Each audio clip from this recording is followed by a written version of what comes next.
Well, good afternoon, everybody. This is Jeff Morton, the host of this particular podcast. It's called Let's Talk About It. On the Spotify, it's called the Let's Talk About You podcast because I couldn't use the same name. Unfortunately, I didn't stop to think about all of the Let's Talk About It podcasts that are out there. Too many to count. So, but this is my show. This is why, this is what I do every Sunday afternoon live. And the reason I do this, somebody asked me, Jeff, you don't really have a lot of listeners. You don't have a lot of people tagging in. That's not what this is about. This is about me bringing the average person who has a story to tell, has a business to share, or has something that they're doing to help people. That's what this is all about. It's an opportunity for you to come on here and talk about what you do that benefits other people, and or share your story. That's what this is all about. I'm not looking to be, the podcast of the century. That's not why I do this, okay? But anyway, I am still looking for sponsors, and if you have a short little spot that you would like to run during the podcast, please contact me. Carol, run my email address over the screen, the ticker screen here during the program.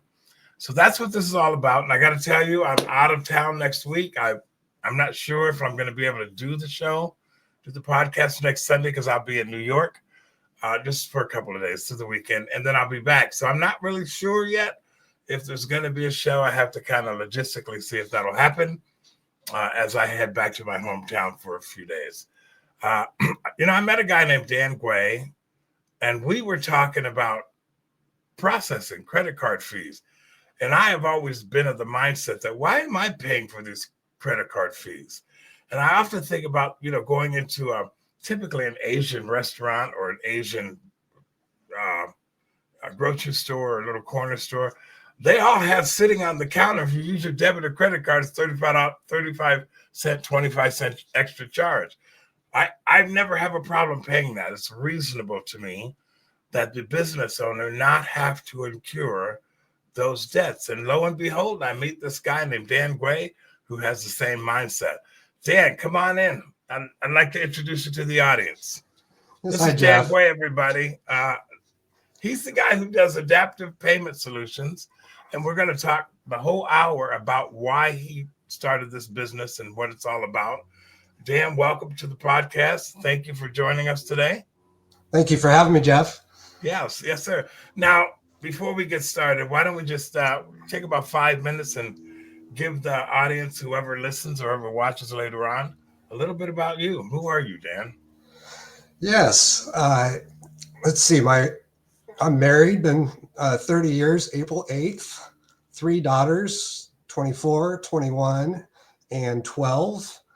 I've been a self-employed business owner since 2002. My last W-2 job was in 2001 when I worked for Master Spas. I was the IT manager there, and just kind of started looking them up on the internet, started seeing that they didn't look very good, that they had, you couldn't find them. I spent 60 hours a week trying to figure out how to get them up on the search engines and kind of do things back in the Alta Vista days, and was starting to be successful at that. Then when we had our daughter and our oldest daughter, and we, out every vacation was to visit up here in the Northwest when our family had moved up here, and we just kind of wanted to be closer to the family. So we decided to sell our house, moved out here, and one thing led to another. This was when the stock market was down 75%. I didn't have a degree, put together a business card. It was Haymeadows Design because that was kind of what you had to do back in the day before there were actually SEO companies. Signed up a large client within the first couple months. And thank the Lord for that. Just really started to take off from there. I had a percentage of sales with them, and one thing led to another. I ended up doing this for myself for 22 years. Some things in recent years, COVID, my mom passing away, Google making things tougher, social media being more popular, just kind of led to needing to find something else. And that's when I ran into a credit card processing. And for 20 years, anytime anyone wanted to pay with a credit card, it always kind of made me cringe.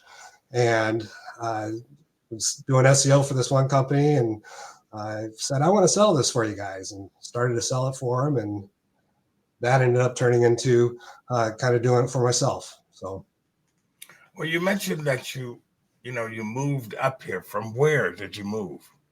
From Fort Wayne, Indiana. So we lived really? in Indiana for 6 years. Born and raised Southern California, Indiana for 6 years, and have lived here for 24 years now. So I've been to Indiana a few times. So I didn't know you. I thought it was all California, but you were in Indiana. Were you raised down there for the most part? Yeah, born and raised in Southern California. Okay. And then jobs took us out to Indiana, and then So it was family that brought you to the Pacific Northwest? Yes. Okay. And don't tell people in Southern California, weather's pretty good out here. When it's nice, it's nice. It's beautiful when it's nice out here and you don't have volcanoes erupting and things of that nature. Right. But anyway, so you've been basically entrepreneurial for most of your adult life, and you've had a couple of businesses. Adaptive Payment Solutions came about how? You just decided, were you doing credit card processing? I was for about 10 months. Started kind of, doing that, signed up a couple clients underneath my belt, and then just one thing led to another. I kind of wanted to do it on my own, and I wasn't expecting that. I just, that's what I do. Well, explain to people what that means. Credit card processing, debit card processing. We'll get into some of the why, and then we'll get into some of the discussion about all of that. So what does that all mean to the merchant? Okay. Basically, and it's really payment solutions. It's providing a way for merchants to get paid. You can get paid through cash, credit card, ACH, wire, all sorts of different ways. But primarily, I sell the credit card payment systems. There's point of sale systems. There's just standard terminals. There's virtual terminals, and just really out there, trying to figure out a way to get money from someone. You provide a service or a product, and someone wants to pay you, and we go in and figure out. Sometimes it's just one way, or other times they want a multitude of ways.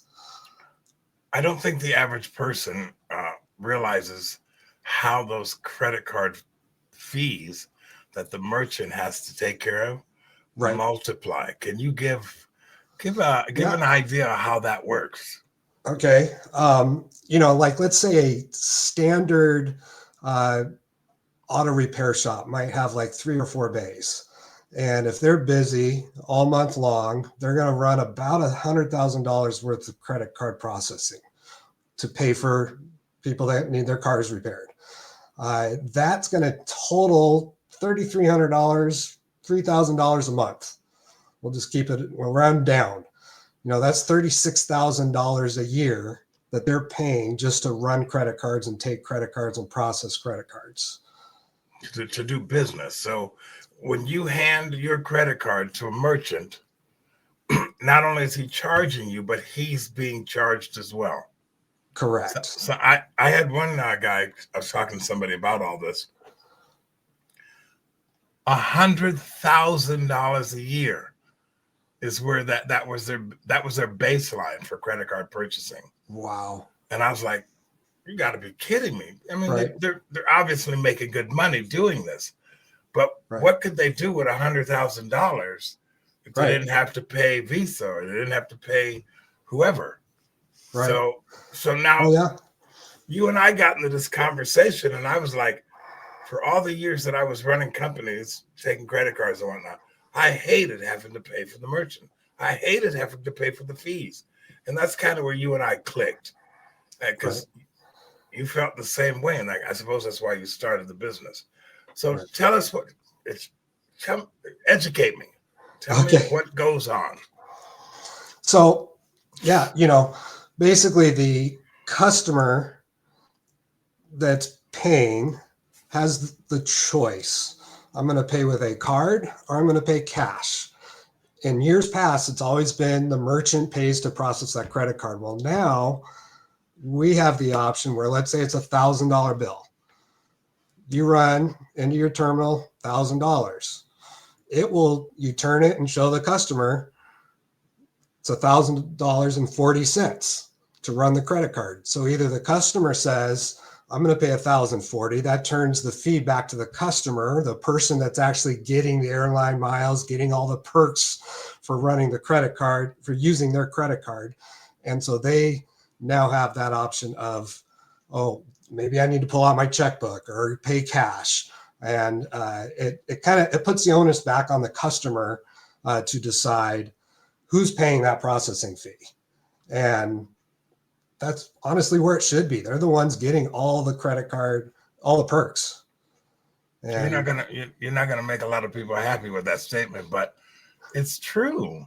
I mean, why should I go into business and pay for everything? Right.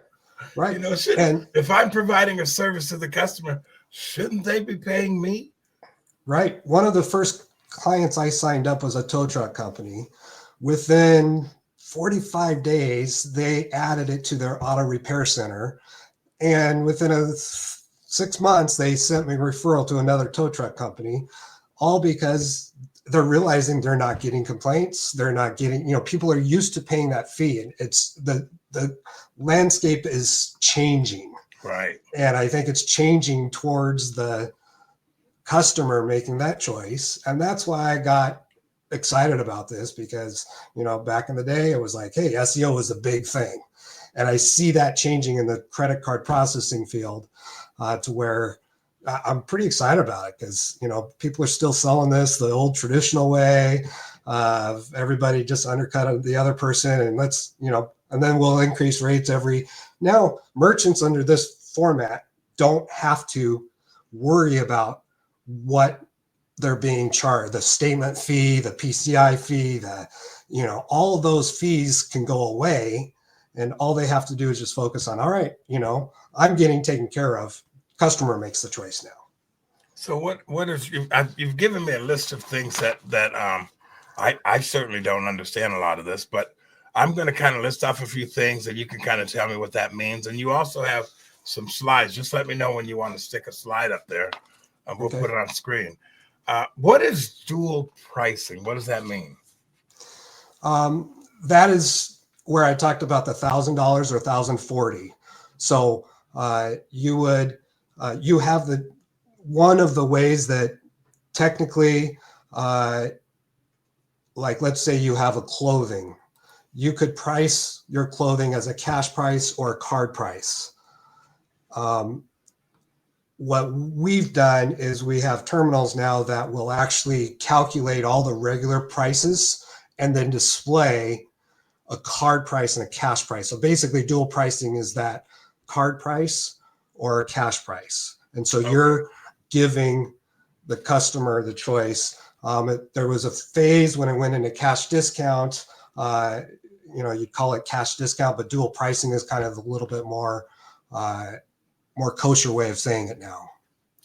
We've got a person in the chat here. He has a question. It says, what's the difference? He's asking, what's the difference in charging more, factoring in the fees in advance versus having the customer pay it as an add-on at point of service? That is a great question. I'm going to use, we had to upgrade our deck to the non-wood, what's that fake wood called? Yes. I don't know what it's called, but I know what you're talking about. Yes. So we went out to Yelm, a little bit less taxes, and little mom and pop shop, which we like to support. And it was a $17,000 deck. It's a large deck, $17,000 deck. So I asked the company, what do you guys charge extra for credit card? And they're like, no. I'm like, well, then I'm going to use credit card. Because basically what that company has done is they've added 3% to everything they sell. And so by you not using your credit card, you're actually paying for everybody else that's using their credit card. And so I could have written a check, brought cash, except I would have been losing out on their markup because they're marking up all of their product. And so that's the difference. You're actually making it, it's a more level playing field by giving the customer the choice at the time of sale rather than beforehand. Okay, so I think that answers this question. Okay, so what's the difference between a credit card charge fee and a debit card? Is there any difference when using one or the other? In this situation, no. It's card price or cash price. Okay. So it's going to be the same scenario. Debit cards cost a little bit less to run because there's usually not as many perks. There are perk debit cards now, but they usually cost a little bit less to run as an overall average. And so, when I first started doing this, I started selling surcharge, and surcharge basically only adds a fee to credit cards. So what ended up happening was a lot of people were switching to debit card, and merchants were still getting charged $300 or $400 a month, let's say, depending on volume. I was trying to make that zero. And with dual pricing, you actually now there's no option to switch over. And so I've really kind of gotten on the bandwagon of the dual pricing instead of the surcharge. The surcharge still costs the merchant, and it doesn't make sense. It makes a lot more sense to give the customer the option. Well, when I had my businesses, and I would take the credit cards or the debit cards. This is a while ago.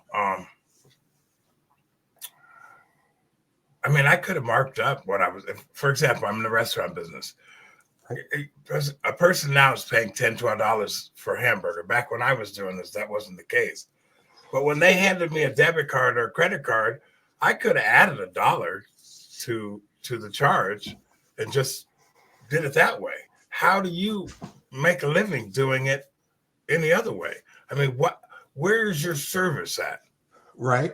The service is in the terminal automatically doing it. We also take the fee out and pay the fee, pay all the interchange rate. So basically you're getting your $12 is a true $12. You're not $13 paying the income on $13. You're actually incoming $12. Talk to your own accountant, but we're taking away all of the costs of the merchant having to deal with credit cards. Okay. Deal with the fees. I kind of get that. Okay. Then why do we need you in a business? Why? What purpose do you serve? By providing the terminals. Okay. By providing the service to connect to the interchange, to the credit cards, to be able to connect to the services that require you to take the credit cards, allow you to take the credit cards. Are they okay with this? Because that's not the way business was done. They were getting the fees. I guess I'm kind of confused as to how does let's say MasterCard, how do they get paid the fee? Oh, they still get paid the fee. Our fee, let's say we take 4% away. Their part is going to still be in the 2% range of what the interchange rate to process the credit card, the banks, the everything else. Sometimes Perk cards or American Express cards are more than that. And so they're still pulling their fees out of that amount. It just gets processed through the ISO and ICE through other organizations. But MasterCard and Visa are still getting their fees. So, okay, so, I hadn't thought about any of this until we started having this conversation, okay? Right. In the past, whenever somebody got a fee, I had to hire a processing company to come in and process their card, okay? Right. What makes you different than those processing companies? You're still hiring me as the processing company. Okay, so you're basically just doing what I've always done. Exactly.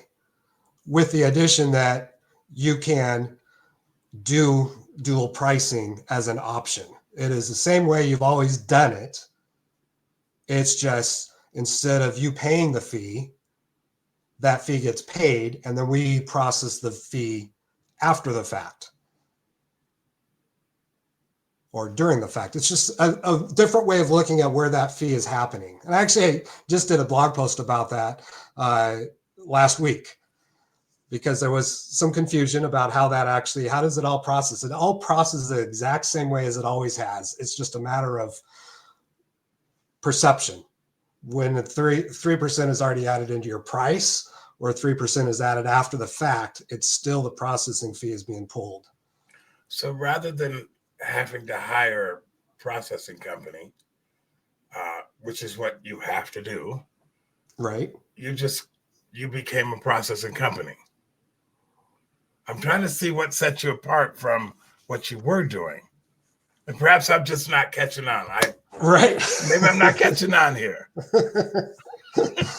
I am an independent sales agent for independent sales organizations for Payarc and Celero. And so they are the ones that provide access to processing the credit cards for me, for you. So I go out there and I provide the systems and everything, and then you process your transactions, and that feeds through the credit card terminal that then talks to Visa and MasterCard, talks to your banks, runs through independent sales organizations. It's all there's a lot of fingers in the pot, so to speak. But you end up being able to process the card and getting cash from your customer. It gets into your account the next day. So you're independent. Just like it always would. Yeah, but you're an independent broker, so to speak. So to speak, yes. Okay.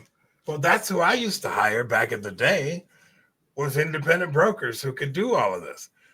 I guess Sure. What I'm trying to figure out is, how are you doing this as your own business if you're representing these other companies? You're feeding them. I'm feeding them. I'm promoting. I've put together my own website, my own branding to go out there and market myself as a company to sell this as an independent sales agent. And how many of there are you? A lot. Okay, so this is where I was confused. For some reason, I had it in my mind, Dan, and forgive me. No worries. But you were doing something new and out of the box. Right. That's what I was thinking all this time. Well, no, dual pricing and cash discount, those, to try and take away the fee from the customer or from the merchant, it's grown in the last 5 to 6 years, I would say. But it's still very young in its infancy. Most people haven't heard of it, and that's why we're here, Okay. And you hadn't heard of it. That's the key. That's the key right. component. The merchant's no longer paying that fee. Correct. Okay. That's what spiked my interest in when we were having this conversation, because I've only ever known the merchant to pay the fee. Right. And that's not happening now. When people use adaptive payment solutions and they come to you, you basically exonerate them from having to pay that fee, even though the fee is still collected. It's collected in a different way through the customer base. Correct. Okay, Correct. now we're back on track here. All right. You want to do that first slide? Which one is that? The merchants wave goodbye with the big old smiley face. Here you go, buddy. There you are. All right, so And go ahead and that, explain that. yeah, it's exactly what we've been talking about. So, merchants should not have to be paying credit card fees. My sister's in the chat, and she writes, that's what I was going to ask, because if he is like a broker, then there's no difference. And so she says, I'm glad he cleared that up. So, okay, good. So now the whole purpose of this was the merchant not paying the fee. And you've got this here slide to talk about. Go ahead. Right. And through dual pricing, your customers get to decide cash or card, and you get to keep profits either way. More of your profits either way. Okay, good. Instead of 3%, instead of having to charge everybody because they might use a credit card. Let's say you're in a competitively priced industry, which really any industry is competitively priced these days, right? You want to be able to keep your prices as low as possible. You show that lower price, you give that lower price, and then you say, okay, cash or card. And you are able to do that through this dual pricing setup. So checks and cash are basically the same thing. We're just literally talking about credit cards and debit cards. Okay, so having said that, now the merchant no longer sees in his P&L a $300 or $400 or $4,000 surcharge to him for processing credit cards. Correct. That's nice. His EBI TDA is higher. I don't even know what that means. I had a client that I did SEO for. EBI TDA, equity, I don't know. I forget, but it's better on your income statement, on your P&L, on everything, right? So how does the customer react to this? Because one of the things that you sent to me, the consumer perspective, how customers react to seeing dual pricing in action, why transparency in pricing improves customer trust, the psychology behind customers choosing cash over card. Is there anything you want to add to that?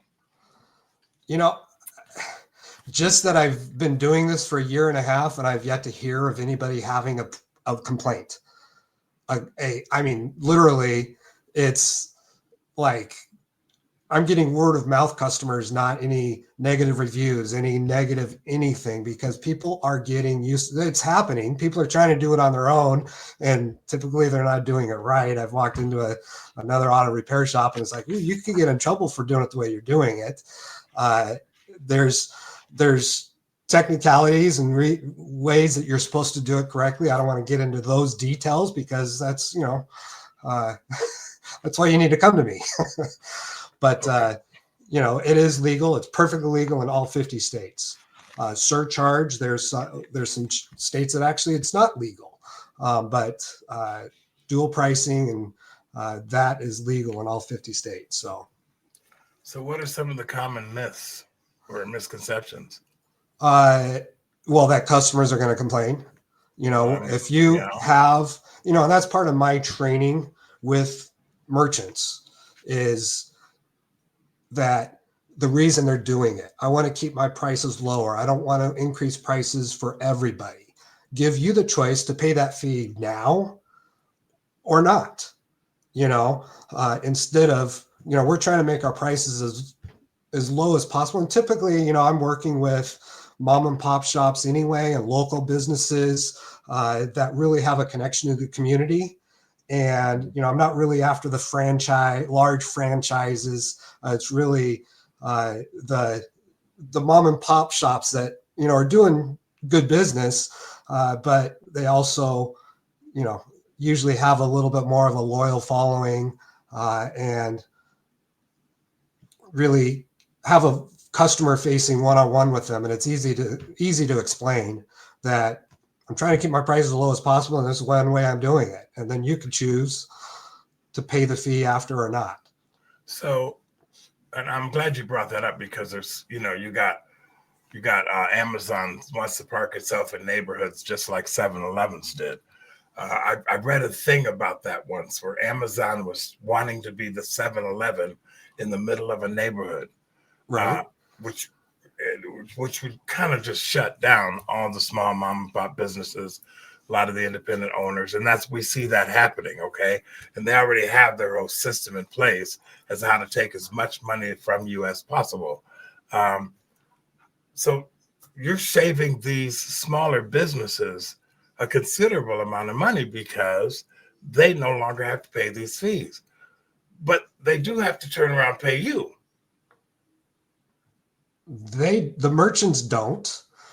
My goal is to make it cost the merchants zero. Explain that. Explain that, because you're providing a service. How do you do that?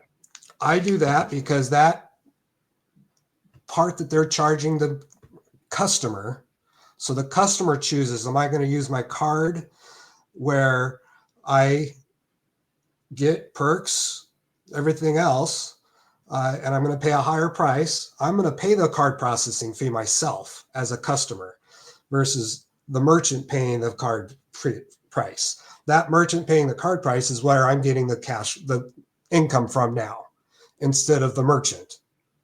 And so the merchant is the one that is getting saved in this scenario. So who pays you? My upper ups, the independent sales organization, Solero and Payarc. When I sign up a customer under them, when I sign up a merchant and the merchant processes the cards, those fees go to pay the Visa and MasterCard, and then there's a split on the rest. Okay, good. So your income is not coming from the customer who's using Correct. a credit card or debit card. It's coming from the client, from the company that you signed the client up to use the services. Correct. And they're no longer paying the fees.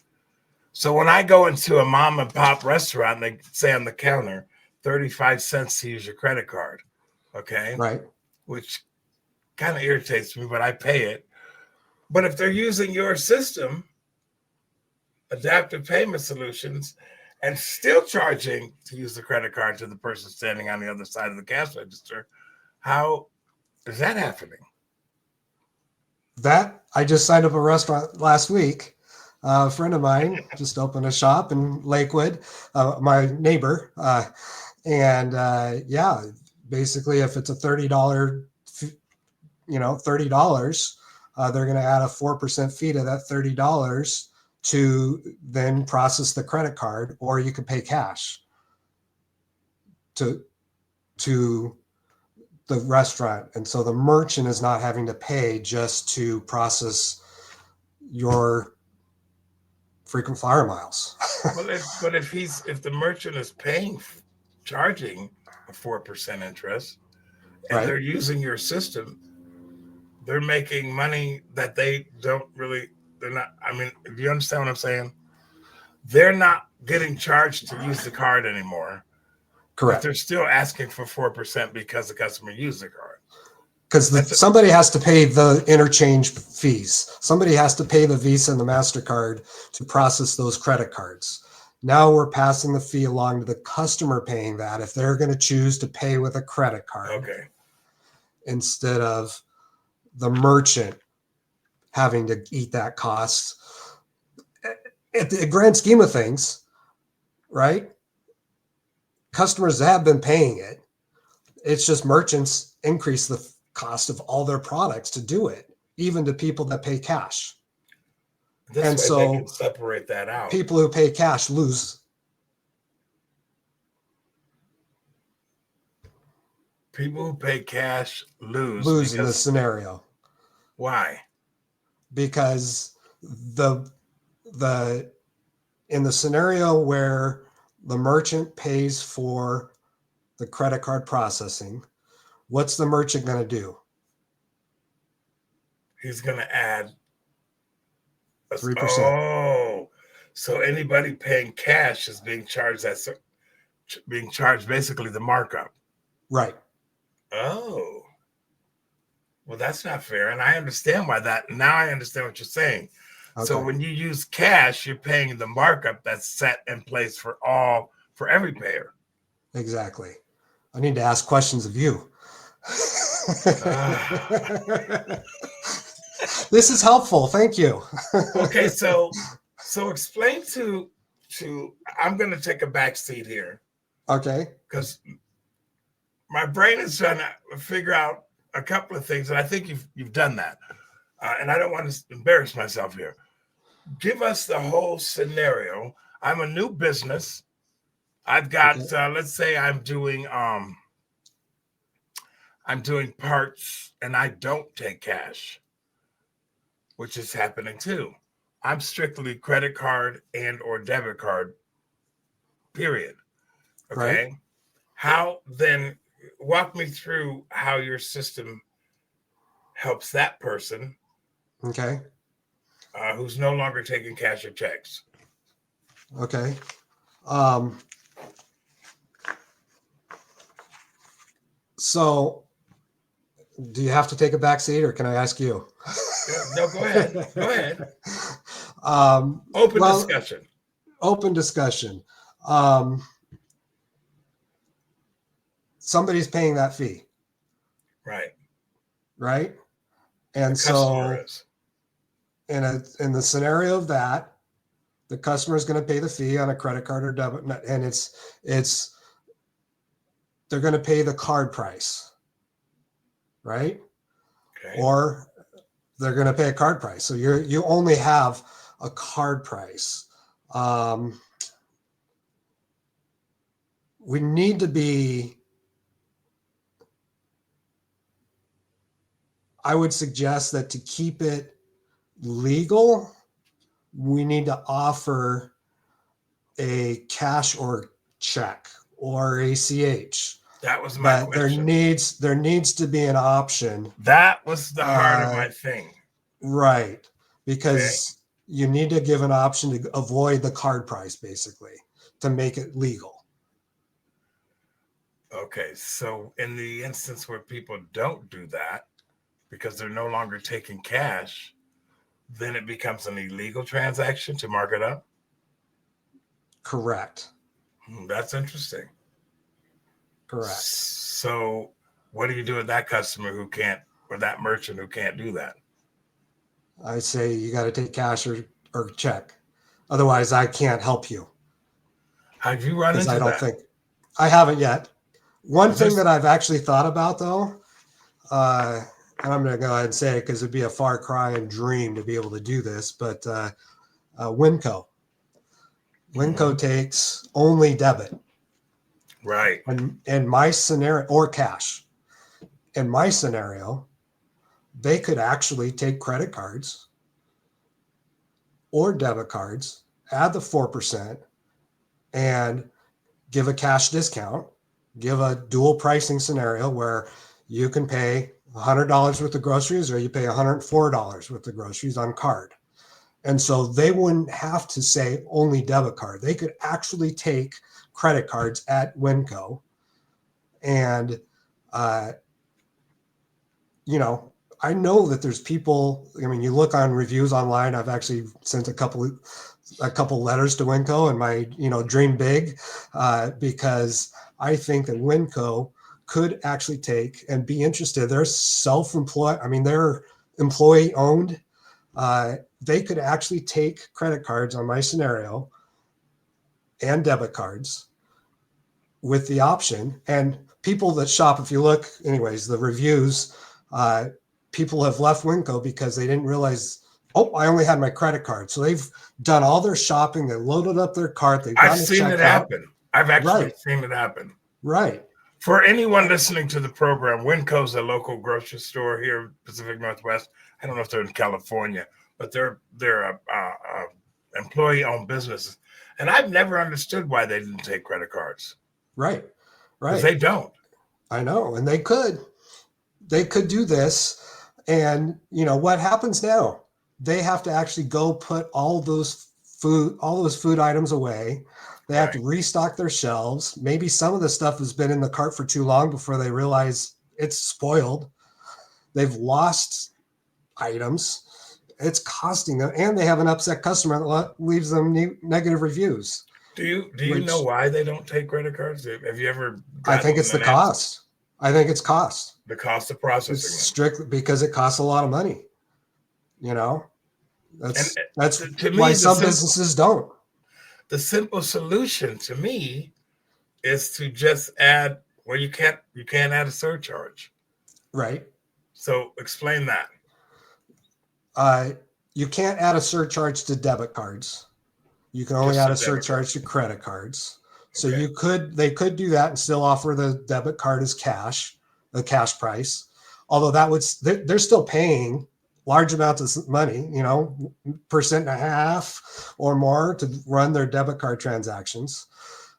So they could run the surcharge, but in the grand scheme of things, with their kind of volume, I could do a 3% dual pricing scenario to where it's okay, dual pricing. Now they have, they just present the two different options of prices, card price and cash price. Why would anyone not listen to this? I know. There's a local cabinet shop here in Puyallup that does cash only. And I'm like, why would you be cash only? Oh, that's the way we've been for years. It's like, okay, but you could take credit cards and debit cards at no cost to you. Why not give the option? They're afraid of the charges. Right. Or could there be other reasons like fake credit cards, which would be a minimal reason? I mean, that would be kind of ridiculous. Right. But again, we're talking about the independent mom and pop station or store who's done this forever, and they're just not knowledgeable about it. Right. And that's where you come in, correct? Correct. Okay, good. So sorry for the confusion at the beginning of this. I was just like going, well, what makes you any different than anybody I've ever used? Right. And the dual pricing is really the key. Correct. Okay, good. Correct. So you have this stuff here. I'm going to put this up on the what does this mean? Yes, that is much like what I talked about with the auto repair center. So that, they'll do a sample, let's say of 3 or 4 bays, they might do $100,000 a month in processing. Traditional, they would be under traditional processing. They typically, average customer is going to pay about $33,000 per year on that. With dual pricing, it's zero. For that kind of volume, we can get them down to $0, and they would pay. So they're saving themselves $33,000 profit, pure profit, by running through a dual pricing scenario. I mean, that's crazy. You should be, man. This is a no-brainer to me. Yeah. What are the resistance? What are some of the things that you're dealing with? Honestly, it's just getting in front of the right person is the biggest resistance. Once I've gotten in front of the right person, it's been a really good close. Maybe explaining my, gaining the trust and being able to properly explain it so you're not confused for 10 minutes. This kind of stuff helps. Yeah. Okay. But that's a large part of why I'm in a networking group, to be able to consistently explain what I do and why I do what I do. And that kind of talk helps me in my sales pitch. But that's the biggest resistance. Once I've gotten in front of the right people, it's been an easy sell. I'm saving people money. I'm not trying to charge them. People run away because they think, oh, this is just another credit card salesperson that I see once or twice a month, But once I get enough of the pitch out in the right way to the right person, I haven't lost many. Well, I mean, I'm glad to hear that because, initially at the beginning of the podcast, I was kind of confused because I'm thinking, well, what's the difference between you and all the other guys that called me once a week trying to process my credit cards and debit cards, which used to irritate the living what out of me because they would call me incessantly. And nowadays it's emails, but you're offering something a little different. And that's why. And by the way, folks, Dan and I met at Ignite U 365, which is a local networking group here. If you want to know more about that, we meet a lot of different people there, a lot of business owners and a lot of entrepreneurial people, a lot of the same people offering the same business. But it's a great way to meet people and kind of present your business to them. Dan, would you agree? I would 100% agree. It's been very helpful, and I'm got to meet you there. I got to meet, Right. There's 2 or 3 different people, I mean, I've met several, but there's been enough of good connection with a handful of people that have made the whole thing worth it. I've only been there 3 months. So I've got another comment in the chat. It says this is kind of like a paradigm shift where you have to kind of get the person to think a little differently. For me, it would be like, how would you not like to pay for processing fees? Right. That's the door that would be open to me. And I would, okay, tell me more. Right. Okay. Right. So, and so often in this industry, everybody that's out there selling it is selling it the traditional processing, which is, I can save you money, and so that when they're paying 2 3/4, okay, I'm going to pay 2.5. They're just knocking each other down, trying to save them money. And then, they raise their rates every once or twice, every couple of years, let's say. And then, I need to start looking at it again. You don't have to worry about that, raising rates constantly. Like, some companies, I won't dog some companies that are known for that. This scenario is you're not looking at your pricing constantly. You're saving yourself the headache and and I'm like, I don't want to sell it the traditional way. I'm not after, the traditional way is, I'm learning that I need to build the trust and build the relationship and the sales pitch. I never had to sell when I went into SEO. It would just kind of came up with me. So this is a whole new market, new way of doing things. So there is a relationship factor. I don't want to discount that, but to me, it's like, I'm saving you money, Well, but in the short time that I've known you, I mean, you've been above board with just about everything. You have a high standard of integrity. I surmise that in the short period of time that we've known each other. So I think you'll be very good at this.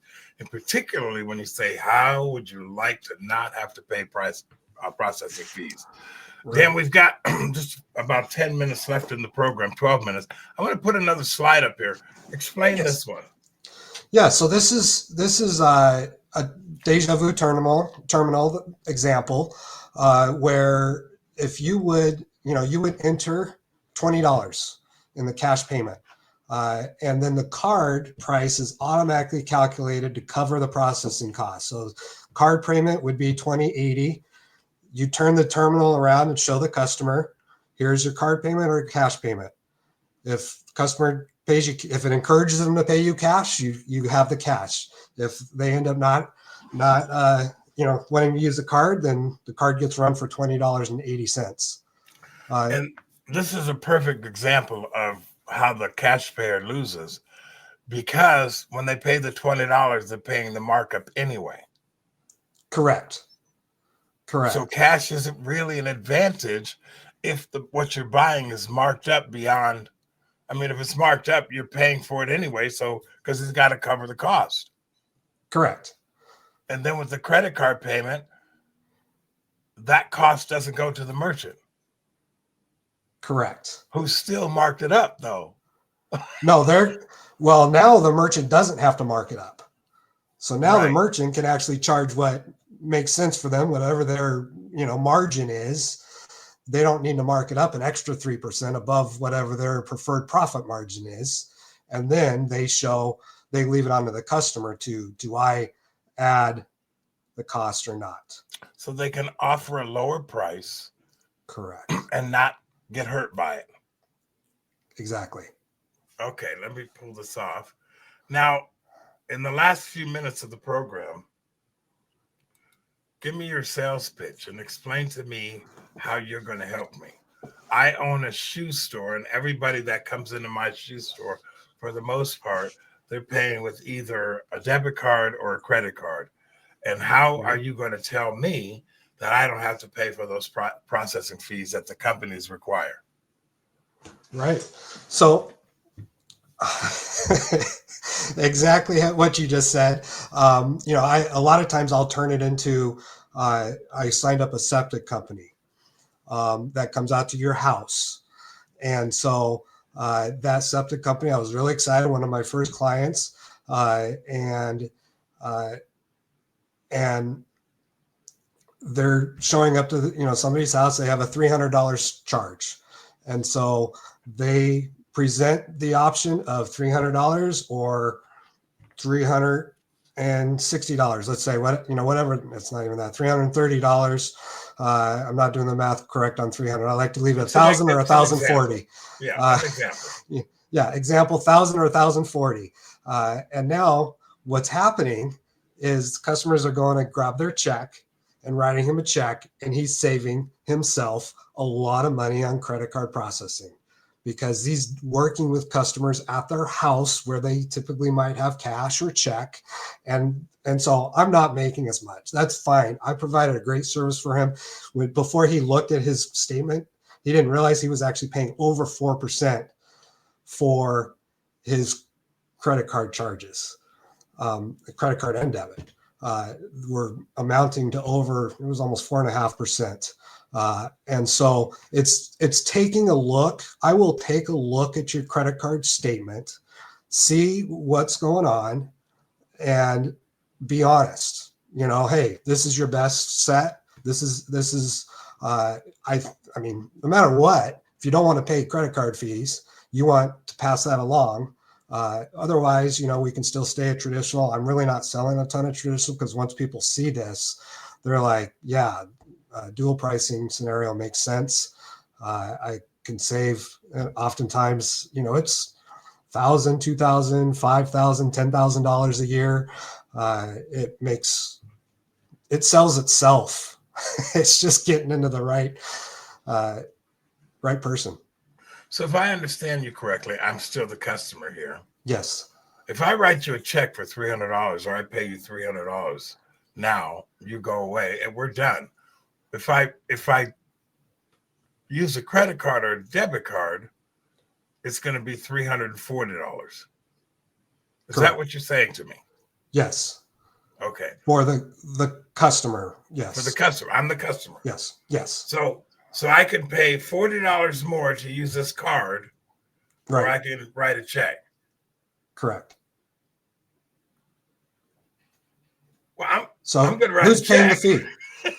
Right. So that's what a merchant's saying too.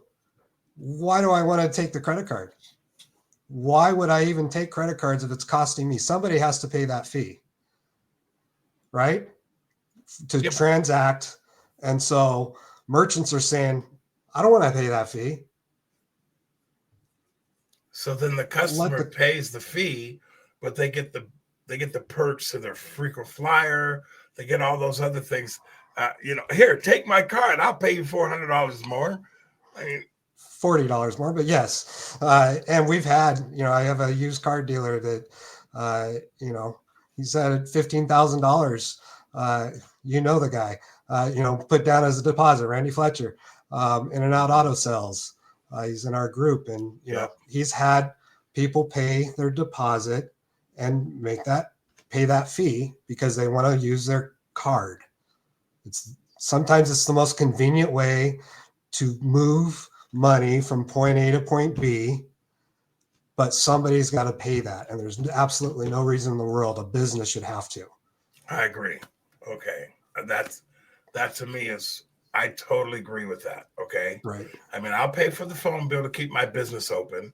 I'll pay for the lights, but I'm going to build in my cost of doing business. A percentage of that cost is going to be part of the pricing structure. Why not the credit card? Right. Why should I pay? I'm already paying enough to provide the service, and now I got to pay to get paid. Right. Okay. That's what attracted me to this whole conversation. Plus, you're a nice guy, Well, and I enjoy being at your table when we talk because you always say, why do businesses have to pay the credit? Businesses should not have to pay that fee. And I totally always felt that way as a business owner for 22 years. I had a couple of clients that always wanted to use credit card, and it always just stung. And it was like, why? I'd always rather wait for a check because I'm not paying, my typical fee was $1,000 to $1,500. And I'd much rather wait for the check, in this scenario. And you've been in business now on your own doing this, and you've had no complaints? No complaints. Zero. So there's really, of course, we live in Washington State where people just say, oh, okay, it's going to be $10,000 here, no problem. Okay, so in the last few minutes, I'll give you the last 4 minutes. What would you like to say to the audience? I guess, my ideal clients are anybody that takes, honestly, $10,000 or more a month in credit card fees, in credit card processing. They process over $10,000 a month in credit cards. But I've worked with clients. I've signed up a couple new clients that only do 1,000 because I want to help small mom and pops just as much as the large guys. I know one of the first clients I ever dealt with in SEO was a small client. He was working out of his home. He now has 60 employees. You start somewhere. And I grew with him. He grew with me. We stayed together for 16 plus years. That's just the way I develop friendships and, do the right thing. It's kind of why I got out of SEO. I was having a harder and harder time doing the right thing, finding win-win situations for clients. And, Google's made it tougher.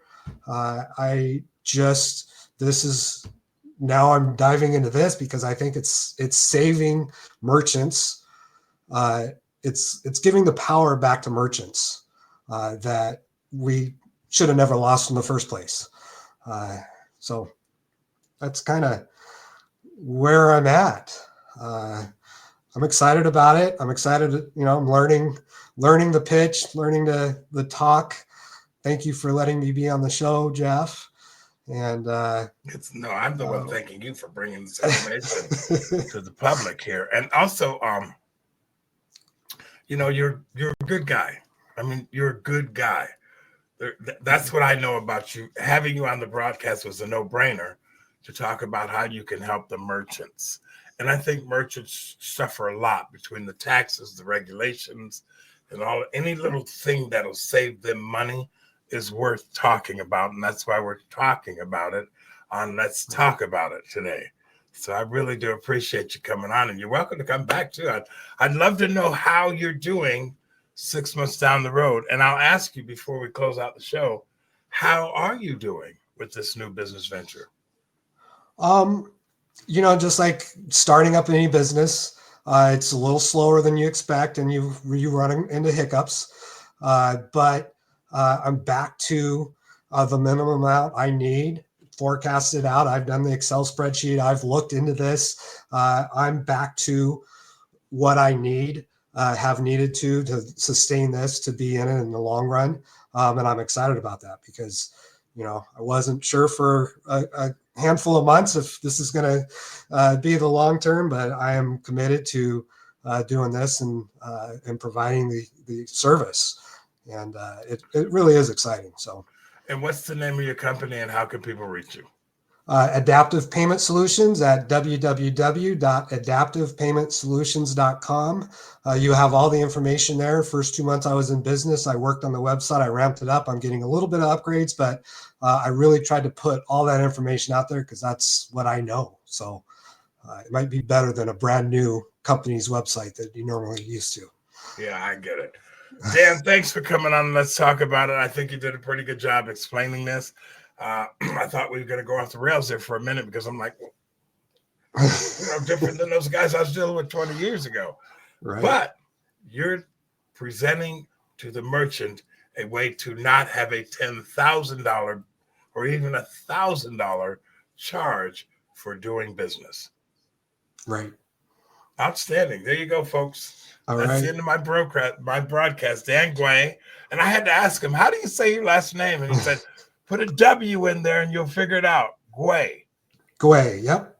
And you've got 3 beautiful daughters. You've been married forever. And I wish you the best with your business. We're going to stay in touch. I'll see you on a weekly basis. And I'll see you in 6 months. Yeah, in 6 months. Okay, yeah. Okay. That's good. And also, if you want to do some promo stuff on the podcast, just let me know. We can talk about that later, okay? Sounds good. Thank you. All right, there you go, folks. That's the end of my broadcast today. Again, I'm not sure what we're going to do next week. I'll be in New York, in my hometown. Believe it or not, I'm going to go back and do a whole bunch of plumbing in my mother's house to help my sister, who has taken over her home since Mom passed a couple of years ago. So keep me in your prayers, and we'll see you guys as soon as we get back. Okay, that's it. Have a nice afternoon. Bye-bye. Thanks, Dan.